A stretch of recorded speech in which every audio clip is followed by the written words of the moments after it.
Me llamo Lía, tengo 37 años. Trabajo en el Servicio Social Municipal, en el Departamento de Atención a Crisis, esa misma estructura a la que llaman las personas después de divorcios, violencia doméstica, desalojos o simplemente cuando ya no saben a quién más acudir.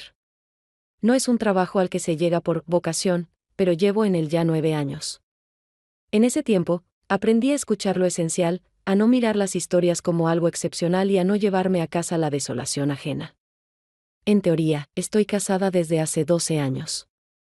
Mi esposo se llama Mateo. Es profesor en un colegio técnico. Algo sobre sistemas energéticos y mediciones instrumentales, de lo cual no entiendo nada y ya ni lo intento. No discutimos. Pero no es por armonía, sino más bien por falta de necesidad de demostrarle algo al otro.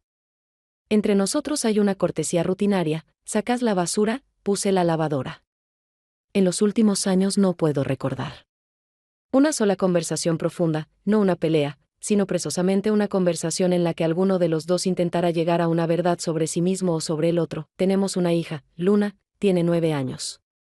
Lee más de lo que yo alcanzo a seguir. El mes pasado devoró 3 libros de una serie sobre una niña detective. Ahora se interesó por la astronomía y lleva ya varias noches seguidas pidiendo un telescopio. Es difícil hacer que haga algo. Porque tiene que ser, pero es fácil convencerla si hay una idea. Hablamos mucho antes de dormir.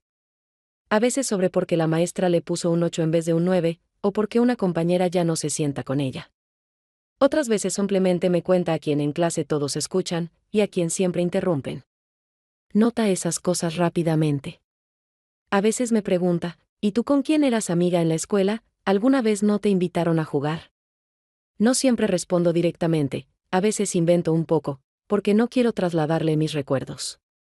Pero después de esas charlas, me quedo mucho tiempo con los ojos abiertos, pensando en cuánta atención hay en ella, esa atención que los adultos tan a menudo pierden. Al templo, Luna fue por primera vez con mi madre, allá hay un coro infantil. Mi madre va desde hace mucho, lleva libros para intercambiar, ayuda a limpiar después del servicio. Para ella es más que religión, es una estructura donde todo está en su lugar. Luna fue sin mucho entusiasmo, pero después de algunos ensayos dijo, allí está tranquilo, y nadie me empuja como en clase. Mateo se encogió de hombros cuando lo oyó: si quiere ir, que vaya. No tengo problema, dijo, sin apartar la vista de la tablet. Yo también empecé a ir. No por fe, ni por los rituales. Solo para estar cerca. Sabía que mi madre quería que yo apoyara a Luna. Y en parte, también a ella. Aunque no lo pidió abiertamente, el templo se veía como siempre: bancos de madera, olor a cera, una acústica algo anticuada, alféizares húmedos. Las personas no cambiaban con los años, las mismas voces, los mismos abrigos, las mismas recetas de galletas para los encuentros comunes. El sacerdote, nuevo. Saúl. Joven, pero no ese tipo de joven que busca llamar la atención. Más bien reservado, práctico, incluso discreto. Saludaba sin sonrisa, pero sin frialdad. Unas pocas palabras después de la misa, sobre que llevara la próxima reunión o que el nuevo micrófono aún no funcionaba. Nada de más, y sin embargo, empecé a prestarle atención. No por su apariencia ni por lo que decía. Sino porque en su forma de estar no había ningún intento de causar impresión. Miraba directo, hablaba con claridad, no esquivaba la mirada, pero tampoco se aferraba a ella. No había insistencia en él, no tenía un papel preparado de pastor o de amigo de la familia. Y eso me generaba respeto. Las primeras veces me sorprendía a mí misma quedándome un poco más después del coro. Observaba cómo Luna guardaba las partituras en su carpeta, como mi madre ordenaba cosas en la cocina, como Saúl colgaba su chaqueta en un gancho en silencio. Era un momento en que nadie esperaba nada de mí, nadie evaluaba, nadie acaparaba mi atención. Y eso bastaba para que quisiera volver.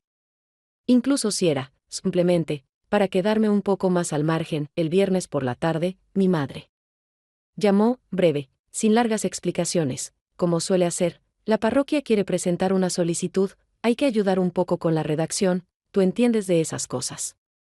¿La revisas? Le pregunté de qué se trataba exactamente. Bueno, es una financiación de la municipalidad, para renovar la cocina. para el comedor de ancianos. Ya nos postulamos 2 veces, pero ahora hay otras condiciones.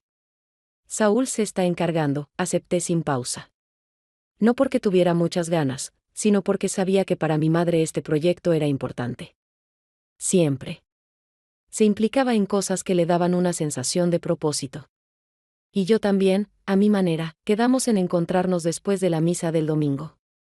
Entré al pequeño despacho, una sala separada en el ala lateral del templo, parecida a una despensa provisional que poco a poco van convirtiendo en algo parecido a una oficina. Una mesa con la superficie desgastada, algunas sillas, pilas de papeles, una laptop con el cable casi roto, una lámpara de escritorio vieja. En el radiador había un termo de café, cerca de la ventana, una caja con artículos de papelería. Hacía fresco, pero no era desagradable. Saúl estaba sentado, revisando unas impresiones, escribiendo algo con lápiz. Buenas tardes, dije, haciendo clic en la cerradura. Buenas. Llegas justo. Recién abrí los anexos, mira. Me deslizó uno de los documentos, un formulario estándar con secciones esperadas, utilidad social, evaluación del impacto, detalle del presupuesto. Empezamos a trabajar sin charlas de más. Yo leía los textos, proponía cambios, él pedía aclaraciones, no automáticamente, sino con atención. No delegaba la responsabilidad, como suele pasar, sino que realmente analizaba. En una de las tablas preguntó si era mejor escribir pensionistas solitarios o personas mayores en situación de riesgo. Y cuando le dije que la segunda opción era más precisa, no solo estuvo de acuerdo, sino que preguntó por qué exactamente. No por cumplir, quería entender, hablábamos con calma, centrados. En su entonación no había ninguna cortesía impostada, solo un trabajo equilibrado. Y eso me gustó. Sin condescendencia. Sin superioridad. Sin ese, ¿y para qué te importa todo esto? Sentí que no me estaban poniendo a prueba ni me mostraban gratitud de forma ostentosa, simplemente trabajábamos en pie de igualdad. Y eso era una sensación rara. En algún momento dije que esas solicitudes a veces se redactan como si la persona que las escribió nunca hubiera visto a sus destinatarios reales. Saúl sonrió, brevemente, con naturalidad, sin esfuerzo. Y aún así lo intentamos. ¿Sos optimista? Más bien, terco. Después de eso pasamos unos 20 minutos puliendo números en silencio. Tomé nota de varios puntos para verificar, él comparaba cosas con cartas antiguas en la pantalla. Cuando me levanté para irme, Saúl me sirvió café del termo en un vaso alto con funda térmica. Todavía te queda trabajo con esto. Llévatelo. Gracias, salí del despacho y caminé por el pasillo angosto, salí al patio, donde ya empezaba a oscurecer. Sosteniendo el vaso caliente, sentí que me calmaba un poco. Quizás no por el café en sí, sino por haber estado cerca de alguien que no hacía ruido. Y que tampoco callaba por aparentar. Solo permitía estar. Unos días después, me asignaron un turno nocturno. Los casos con personas en crisis siempre iban fuera de horario, especialmente cuando alguien terminaba en el hospital, y entonces los servicios sociales tenían que estar presentes. ¿Por qué? A menudo no había familiares, nadie que pudiera responderle a los médicos o simplemente tomarle la mano al paciente. Esta vez la paciente era una mujer con la que había trabajado hace algunos años, una historia difícil, un estado psicológico complicado, una rehabilitación que había requerido mucho esfuerzo, y que en su momento me generó respeto. Después de completar el programa, desapareció del radar, y recientemente la vi en misa, discreta, silenciosa, concentrada en la oración, como muchas de las que se aferran con todas sus fuerzas a un nuevo ritmo, cuando la llevaron al hospital. Por agotamiento, ella misma pidió que llamaran a un sacerdote, no a un familiar, ni a una amiga, ni a una voluntaria, sino exactamente a Saúl. En la sala había penumbra, el monitor parpadeaba con líneas estables, los médicos permitieron una visita corta, y yo llamé. Saúl llegó inesperadamente rápido, en jeans, chaqueta oscura, con una pequeña bolsa al hombro. No habló mucho. Simplemente se acercó a la cama, asintió con la cabeza hacia la mujer, le tomó la mano, dijo algo en voz baja que no llegué a oír, pero vi cómo ella cerró los ojos un instante, y aflojó los dedos. Cuando salimos de la habitación, Saúl no se fue de inmediato. Nos sentamos en un banco del pasillo, y él me ofreció un vaso de café de papel en silencio, no me preguntó si quería, no explicó de dónde lo había sacado, Simplemente me lo pasó como un hecho, como una acción sin palabras innecesarias. Lo tomé, algo sorprendida, pero agradecida, porque en realidad no me había dado cuenta de cuánto cansancio se me había acumulado en los hombros. ¿Cómo está tu hija?, preguntó tranquilamente, mirando hacia adelante, como si no esperara una respuesta inmediata. Bien. Ahora se está preparando para un concierto, cantan algo difícil, ni me acuerdo del nombre, pero ella está encantada. Tomé un sorbo de café y me sentí un poco más cálida, aunque el pasillo del hospital estaba bastante frío. Se parece a vos, dijo Saúl tras una pausa, sin sonrisa, pero con ese mismo tono atento que no tenía coqueteo ni juego. Solo una observación precisa, no respondí. No porque no supiera qué decir, sino porque no sentí la necesidad de explicar, aclarar o diluir la emoción con una broma. Algo dentro de mí se movió lentamente, no de golpe, no con impacto, sino suavemente, como si reacomodaras los muebles de una habitación que no habías tocado en años, y de pronto, una noche, los cambiaras todos de lugar y entendieras que ahora se respira mejor. Nos quedamos así algunos minutos más. Nadie se acercaba, nadie interrumpía, incluso una enfermera que pasó nos saludó con la cabeza pero no preguntó nada. Saúl miró el reloj, se levantó, asintió, sin despedirse, sin dejar preguntas abiertas. Yo asentí en respuesta y me quedé un poco más, con el café, con la luz del hospital, con la sensación de que ese breve encuentro no cambió nada por fuera, pero sí reconfiguró algo dentro de mí. Después de aquella noche en el hospital, nada cambió por fuera. Yo seguía yendo al templo como antes, con Luna, con mi madre, a veces me quedaba un poco más y no tenía prisa por volver a casa. Pero algo en la comunicación entre Saúl y yo se volvió sutilmente distinto. No evidente. Simplemente, ahora. Su buenas noches tenía un poco más de atención. Y en mí, gracias, había algo menos de formalidad. Aún no hablábamos a solas, no nos deteníamos en privado.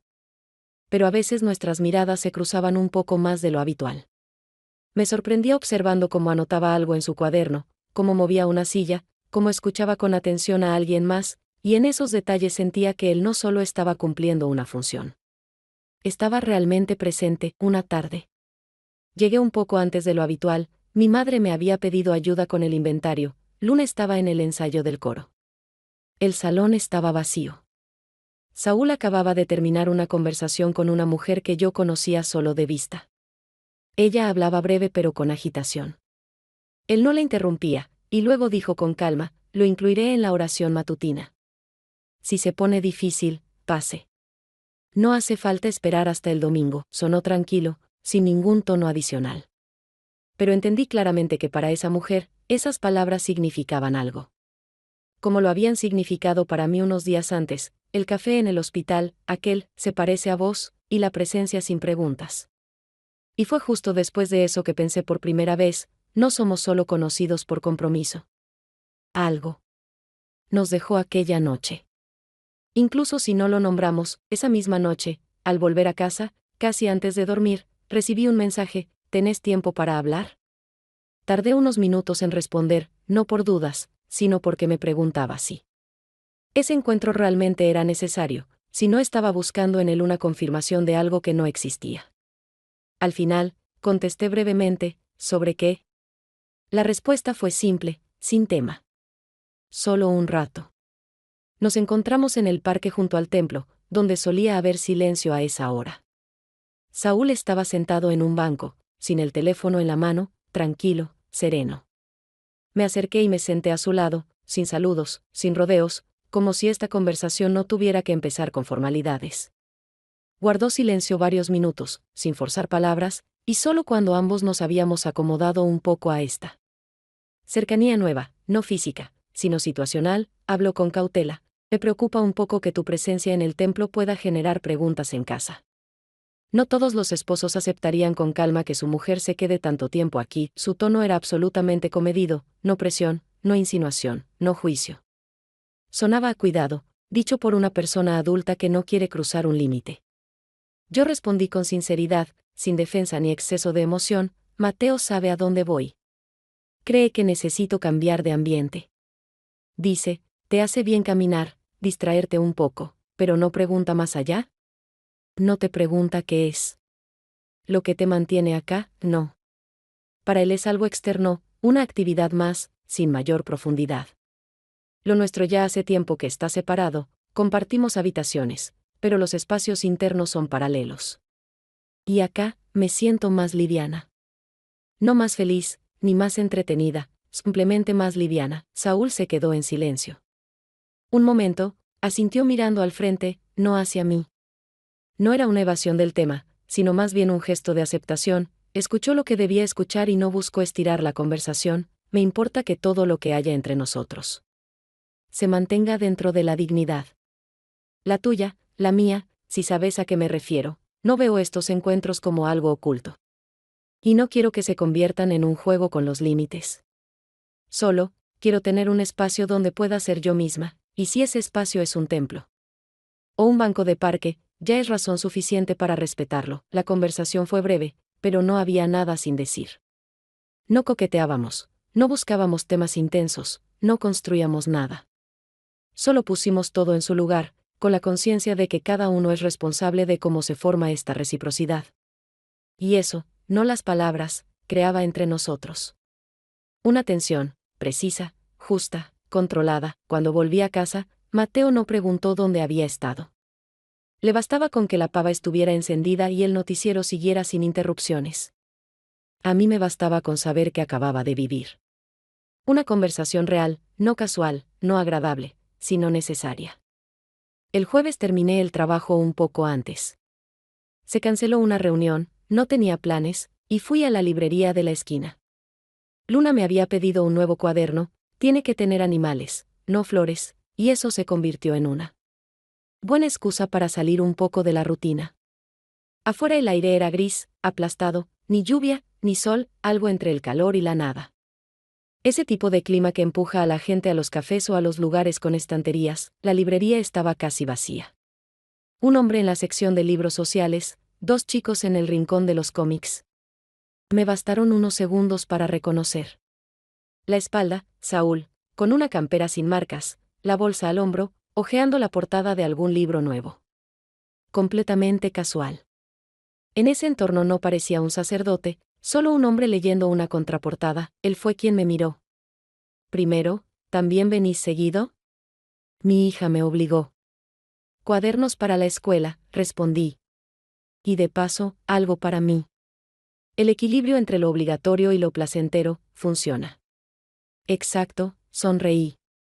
Me pidió, pero que no tenga flores. Yo estoy buscando algo sobre entorno urbano.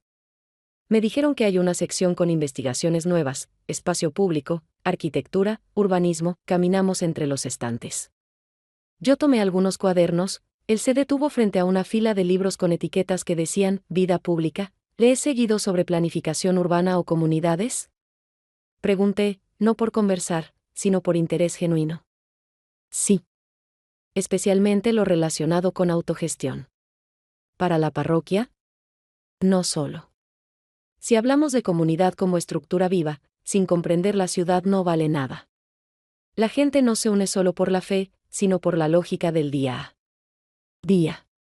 Si no lo entendés, no construís un lugar, sino una atmósfera. Y esa no dura mucho. Sus respuestas no eran didácticas, ni buscaban impresionar.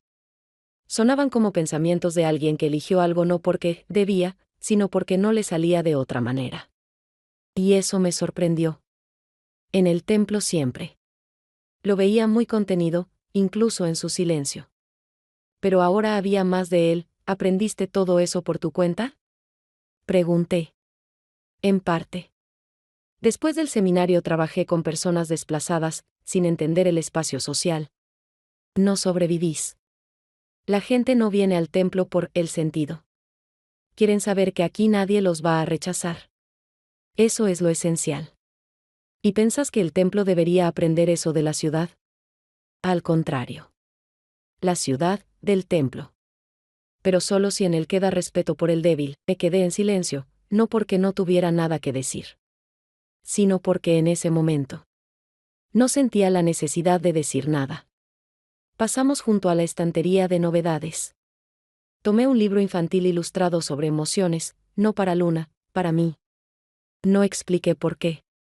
Y él no preguntó, ¿te sentís cómoda acá? Preguntó Saúl, de pronto. ¿En la librería? No, en general, no supe qué contestar de inmediato, últimamente, no del todo. Pero al menos sé dónde. No me siento apretada, él asintió. Sin ninguna emoción en el rostro, pero yo sabía, había escuchado, nos quedamos unos minutos más mirando portadas. Luego dije que tenía que irme. Que tengas una buena noche, dijo él. Igualmente, al salir, no miré atrás. Pero no me quedó en la cabeza la charla, ni los libros, ni las frases. Sino ese momento en que él no intentó ir más allá. Y tampoco se alejó.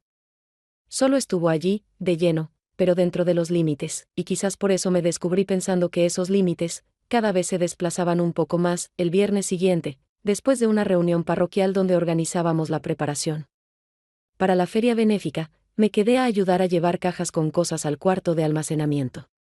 Mi madre estaba ocupada con otras mujeres, y Luna se había ido antes a casa con una amiga, así que no tenía prisa, el cansancio se acumulaba, pero al mismo tiempo quería quedarme un poco más en ese entorno ordenado, aunque modesto, donde mis acciones tenían sentido y resultado claros. Saúl se ofreció a ayudar, y sin hablar mucho, llevamos juntos el último grupo de cajas al exterior, a un pequeño depósito técnico detrás del templo. Ya era de noche, y la plaza frente al templo estaba vacía. Casi no quedaba luz, solo el resplandor tenue desde una ventana del salón donde aún quedaban algunas personas. Dejamos las cajas junto a la puerta y nos quedamos quietos un momento, no porque no supiéramos qué hacer, sino porque ambos ya lo sabíamos, y cada uno esperaba que el otro hablara primero. Saúl tenía las manos en los bolsillos, pero estaba frente a mí, sin apartar la mirada, sin mostrar inquietud, solo con una apertura nueva que antes no se le notaba. No quiero que esto parezca una debilidad, dijo por fin, con sencillez, sin dramatismo ni esfuerzo por encontrar las palabras correctas. Y yo no quiero llamarlo de ninguna forma si no sé qué es, respondí, algo sorprendida de haberlo dicho así, pero sintiendo que era exactamente lo que pensaba. No hubo un movimiento claro, no nos acercamos de golpe, pero Saúl se aproximó lentamente, con tanto cuidado, como si comprobara si yo me iba a apartar, si iba a mirar hacia otro lado, si fingiría que todo esto era un error. Yo no me alejé. Tampoco me acerqué. Solo me quedé de pie y permití que ese momento existiera tal como era, sin evaluarlo, sin analizarlo, sin el miedo habitual que suele surgir en estas situaciones. Su beso no fue repentino, ni ansioso, ni apremiante, fue muy contenido, pero sin inseguridad. No buscaba respuestas, solo era el reconocimiento de un hecho. Algo entre nosotros ya había ocurrido, y ambos lo sabíamos. No respondí con entusiasmo, no lo abracé, no lo toqué en respuesta, pero tampoco me aparté, simplemente acepté ese instante como era, sin necesidad de convertirlo en algo más grande ni más pequeño. No hablamos durante varios minutos después. Él solo permaneció allí, a mi lado, y yo respiraba lento el aire que ya olía a otoño, no como en el parque ni como en casa, sino como en esos lugares donde nada tiene prisa. No sentía ansiedad, ni euforia, ni culpa, solo una calma que llega cuando finalmente dejas de fingir que no ves lo evidente. Cuando regresamos a la entrada de la parroquia, donde mi madre ya cerraba la puerta y me saludó con la mano, supe que ese encuentro no cambiaría nada ante los ojos de los demás. Seguirían viéndome como esposa, madre, hija, pero yo ya no podía volver al punto anterior, donde todo era simplemente correcto y comprensible. Unos días después de aquella noche, que no fue ni una promesa ni el inicio concreto de algo, yo seguía con mi rutina habitual. Trabajo, Luna, compras, cocina, parroquia, algunas reuniones con mi madre, como siempre. Saúl y yo no coordinamos nuevos encuentros, no nos escribíamos sin motivo, pero tampoco nos evitábamos. Él se mantenía a una distancia que parecía no variar, aunque los cambios ya habían ocurrido. Mis sensaciones internas eran claras, sin dramatizar, entendía que me había vuelto un poco distinta, aunque todo alrededor siguiera igual. Un día, justo cuando recogía a Luna después del coro, se me acercó una mujer de la parroquia. No era cercana, solo una de esas personas que uno ve seguido pero con las que nunca habla de nada personal. Su voz era tranquila, pero con un matiz de curiosidad que no se podía ignorar. Te veo seguido con el padre Saúl, dijo, como al pasar. La gente habla. No respondí enseguida, porque no sabía si ella esperaba una explicación, una justificación, o simplemente quería dejarme saber que lo sabía. Sonreí con cortesía, asentí y seguí caminando, tomando a Luna de la mano.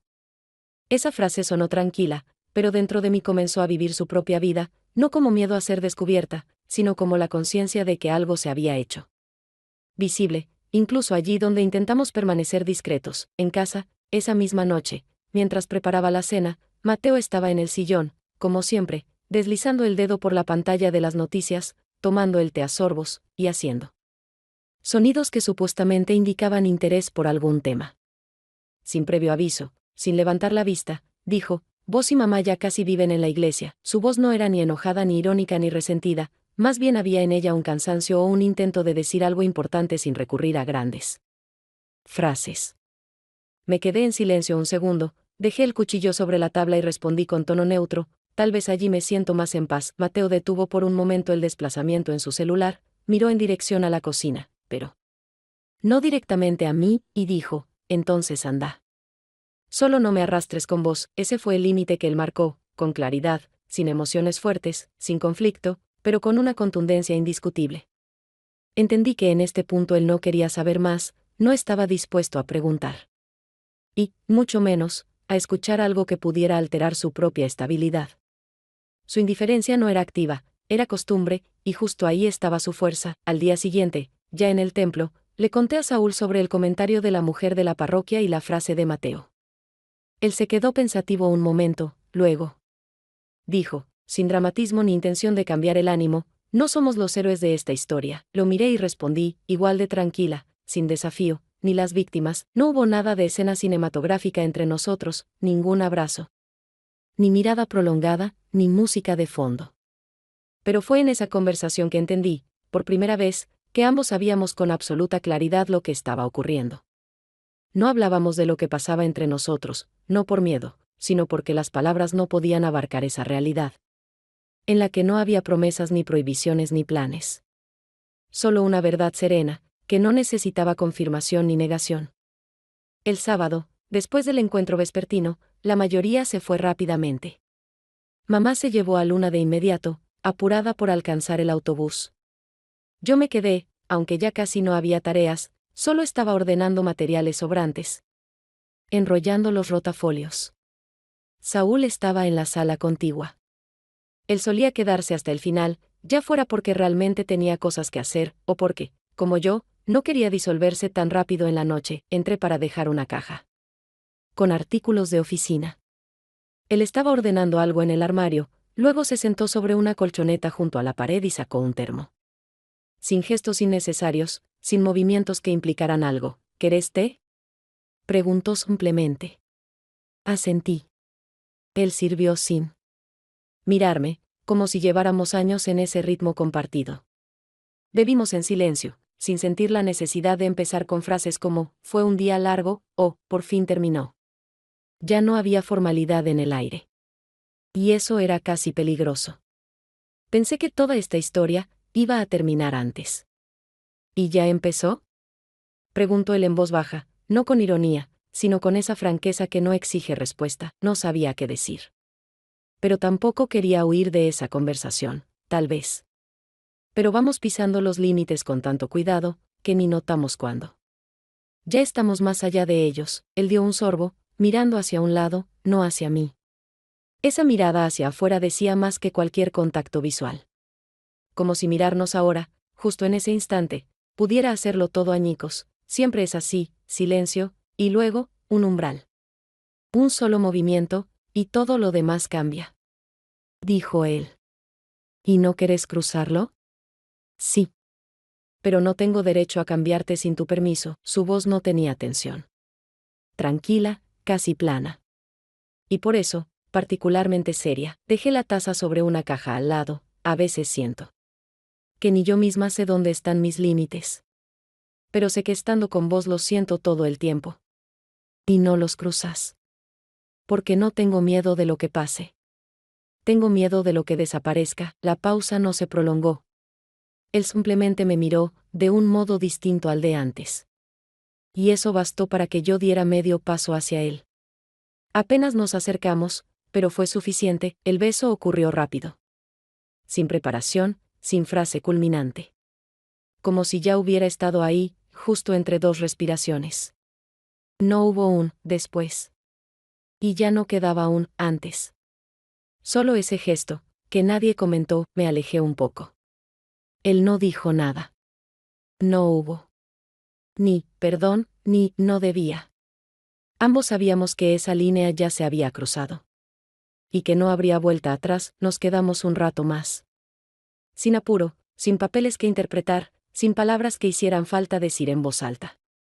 Entre nosotros ocurrió algo que no necesitaba explicación, pero que lo cambiaba todo. Cuando salí de la sala, la noche era inesperadamente clara.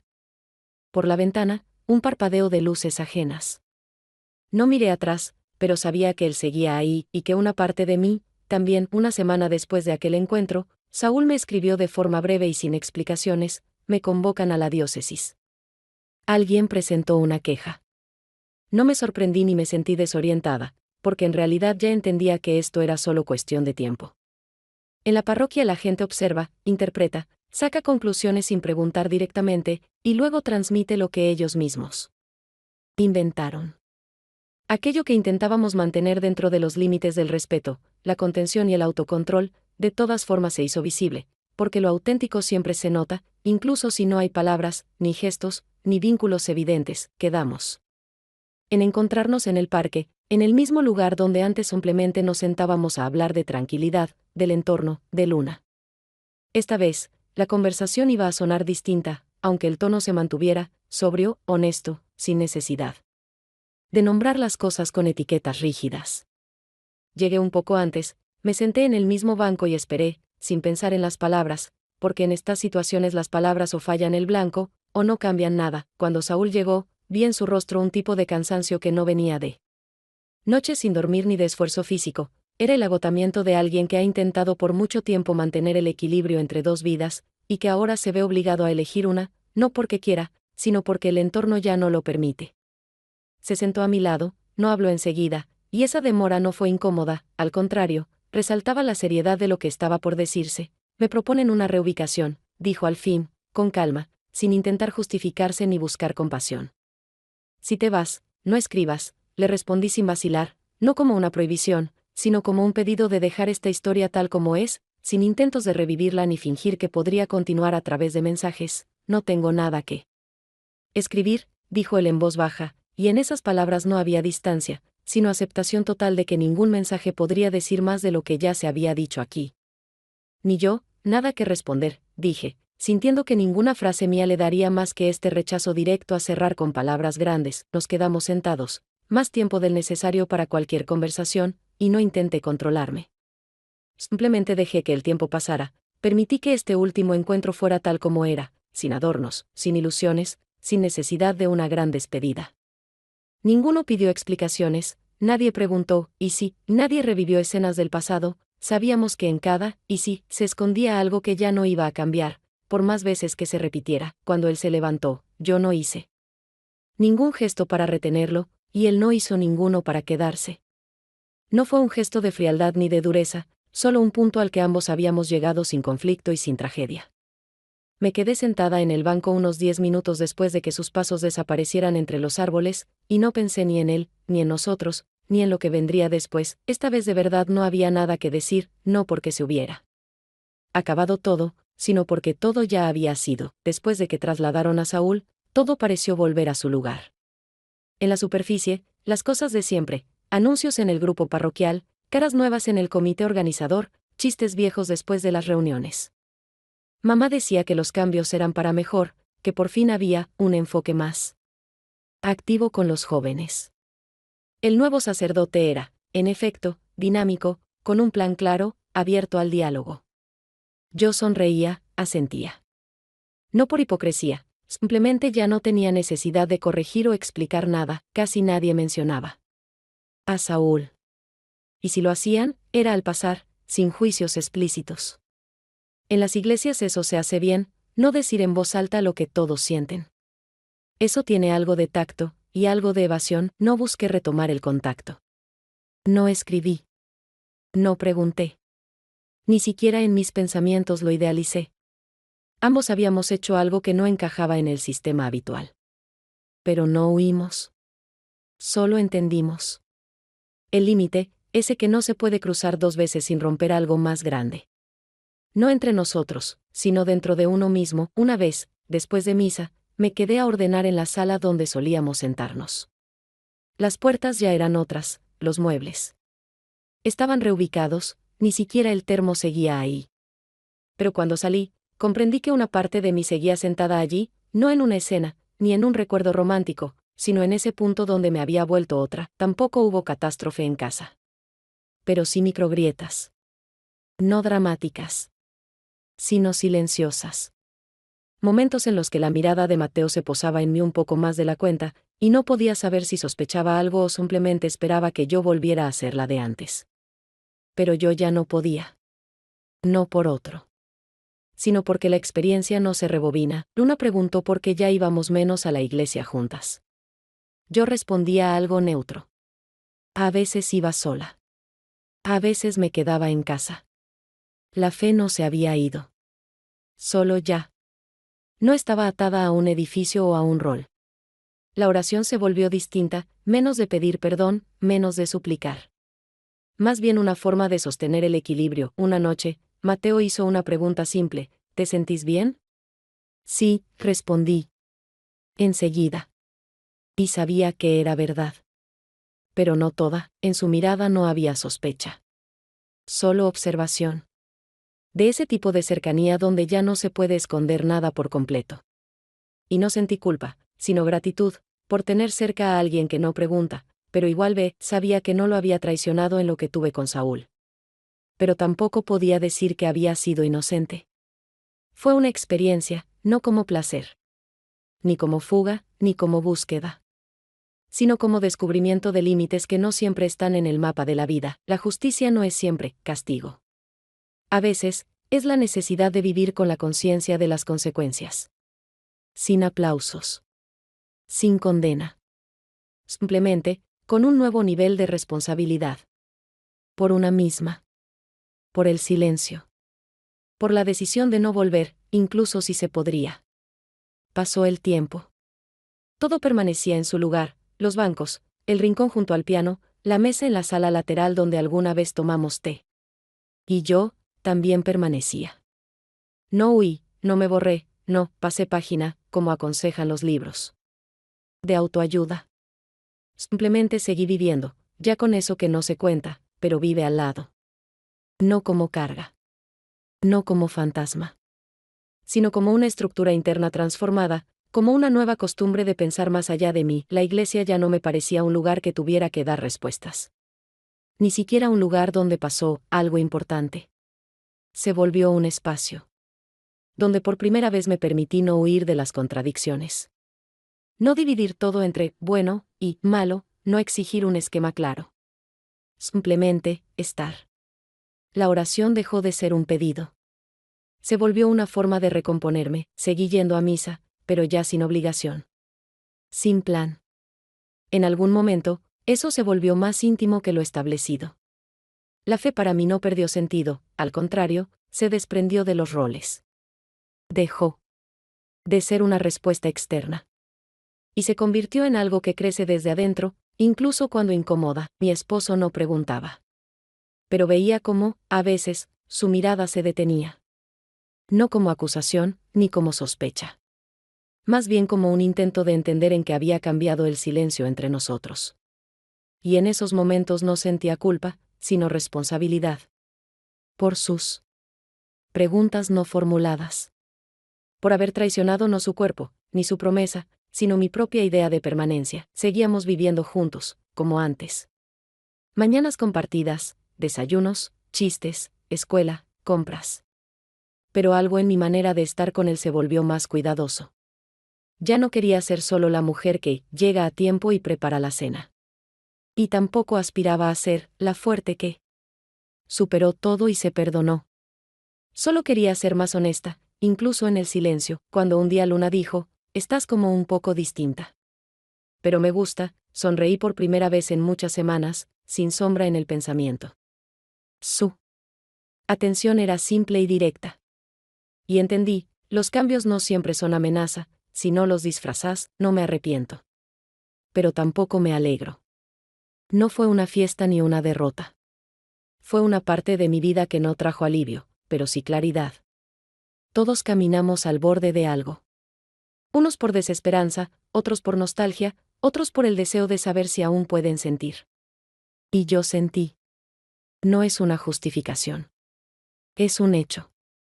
Y vivo con él no como con una sombra, sino como con algo que ya no se deshará. Escribí mi historia. No sobre nosotros. No sobre él. Sino sobre una mujer que un día se detuvo en medio de su recorrido habitual y vio que no podía volver a ser la misma. Porque algo dentro de ella se había movido para siempre. No fue una historia de traición. Ni un romance. Fue un reconocimiento. El encuentro de dos personas en un punto donde ya ninguno quería mentirse. Y no destruimos nada, solo abrimos una puerta por la que, después, tuvimos que salir por separado. Eso también es una forma de responsabilidad. Las velas en la iglesia casi se habían consumido. Yo estaba sentada aparte, esperando que Luna terminara algo en su cuaderno. El nuevo sacerdote se acercó a la salida, me saludó con un gesto, incluso sonrió. Le respondí. No sentí un nudo en la garganta. No hubo vacío. Solo la comprensión de que había atravesado una experiencia sin nombre fácil.